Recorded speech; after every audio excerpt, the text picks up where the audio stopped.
September 18, 24-ാം ആഴ്ചയിലെ വ്യാഴാഴ്ച. ലൂക്ക 7:36 മുതൽ 50 വരെ വാക്യങ്ങൾ. ഞാൻ പലതവണ കാണാൻ ഇഷ്ടപ്പെട്ട മനോഹരമായ സിനിമകളിലൊന്നാണ് ദ റിലക്റ്റൻറ്റ് സെയിൻറ്റ്. 1962 പുറത്തിറങ്ങിയ ഒരു അമേരിക്കൻ ഇറ്റാലിയൻ കോമഡി നാടക ചിത്രമാണിത്. 17-ാം നൂറ്റാണ്ടിലെ ഇറ്റാലിയൻ കൺവെൻച്വൽ ഫ്രാൻസിസ്കൻ സന്യാസിയും മിസ്റ്റിക്കും വിശുദ്ധനുമായ കുപ്പർട്ടിനോയിലെ ജോസഫിൻ്റെ കഥയാണ് ഈ ചിത്രം പറയുന്നത്. അദ്ദേഹത്തിൻ്റെ തിരുനാളാണ് ഇന്ന്. ഗ്യുസപ്പെ ഡെസ വളരെ ബുദ്ധിശൂന്യനായ ഒരു വ്യക്തിയായിരുന്നെന്ന് പറയപ്പെടുന്നു. അദ്ദേഹത്തിൻ്റെ മന്ദബുദ്ധി കാരണം അദ്ദേഹം ഗ്രാമീണരുടെ പരിഹാസത്തിന് പാത്രമായി.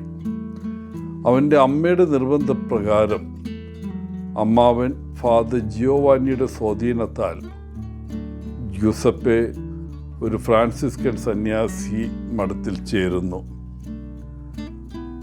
മന്ദഗതിയിലായതിനാൽ എവിടെ പോയാലും പ്രശ്നങ്ങൾ ഗ്യുസപ്പിനെ പിന്തുടരുന്നു.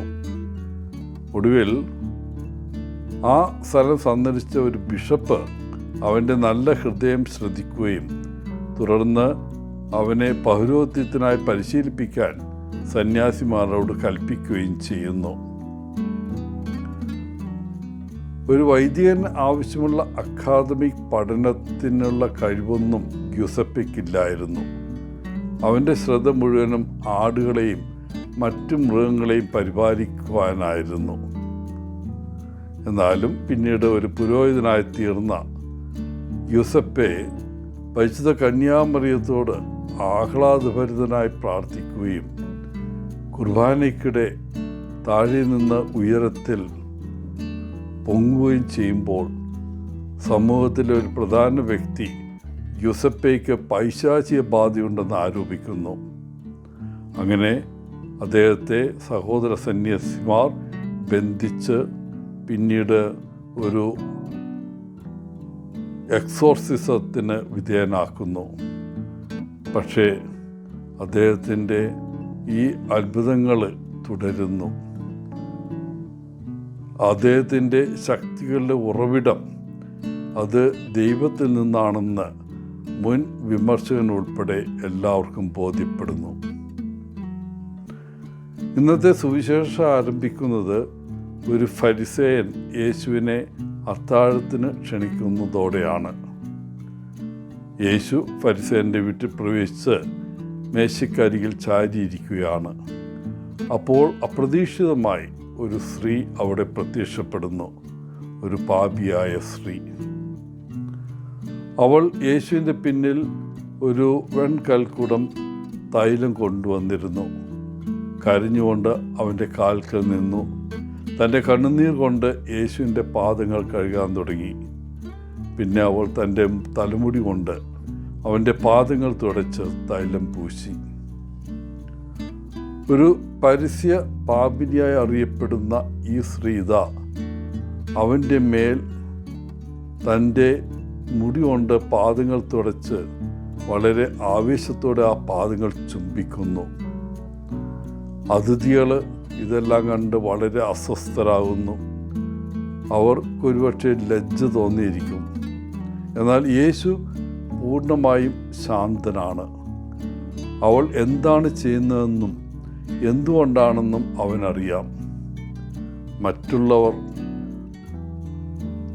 അവളെക്കുറിച്ച് എന്ത് ചിന്തിക്കുന്നു എന്ന് വിചാരിച്ച അവൻ വിഷമിക്കുന്നില്ല. അവളുടെ പാപങ്ങൾ ഇപ്പോൾ ക്ഷമിക്കപ്പെട്ടിരിക്കുന്നുവെന്ന് യേശു പറയുന്നു. അവൾ കാണിച്ച വികാരാധീനമായ സ്നേഹമാണ് അവൾ ക്ഷമ നേടിയതെന്ന് സൂചിപ്പിക്കുന്നു. സ്നേഹവും പാപവും പൊരുത്തപ്പെടുന്നില്ല. ഒരേ വ്യക്തിയിൽ അവ ഒരുമിച്ച് നിലനിൽക്കാൻ കഴിയില്ല. ആ നിമിഷം അവൾ യേശുവിനെ വളരെയധികം സ്നേഹിച്ചിരുന്നു. അതുകൊണ്ട് അവൾക്ക് അപ്പോൾ ഒരു പാപിയായിരിക്കാൻ കഴിയില്ല. ഈ യാഥാർത്ഥ്യം ശിമിയോന് കാണാൻ സാധിച്ചില്ല. പാപത്തെക്കുറിച്ചുള്ള അവൻ്റെ ആശയം പൂർണ്ണമായും നിയമപരമായിരുന്നു. പക്ഷേ യേശുവിനെ സംബന്ധിച്ചിടത്തോളം അത് ബന്ധങ്ങളിൽ അടിയുറച്ചതാണ്. പ്രിയപ്പെട്ടവരെ, നമുക്കുള്ള സന്തോഷ വാർത്ത, നമ്മൾ പാപിയായിരിക്കുമ്പോൾ യേശു സ്നേഹപൂർവ്വം നമ്മളോട് ക്ഷമിക്കുകയും നമ്മെ സ്നേഹിക്കുകയും ചെയ്യുന്നു എന്നതാണ്. ഈ സ്ത്രീയെപ്പോലെ ഈ യാഥാർത്ഥ്യത്തിൽ നാം വിശ്വസിക്കുന്നുണ്ടോ? നമുക്ക് അവൻ്റെ അടുക്കൽ ചെന്ന് അവൻ്റെ സ്നേഹവും ക്ഷമയും അനുഭവപ്പെടാം. എല്ലാവർക്കും നല്ലൊരു ദിനം ആശംസിച്ചുകൊണ്ട് ഒത്തിരി സ്നേഹത്തോടെ പോളച്ചൻ CSSR ഫ്രം കേരള.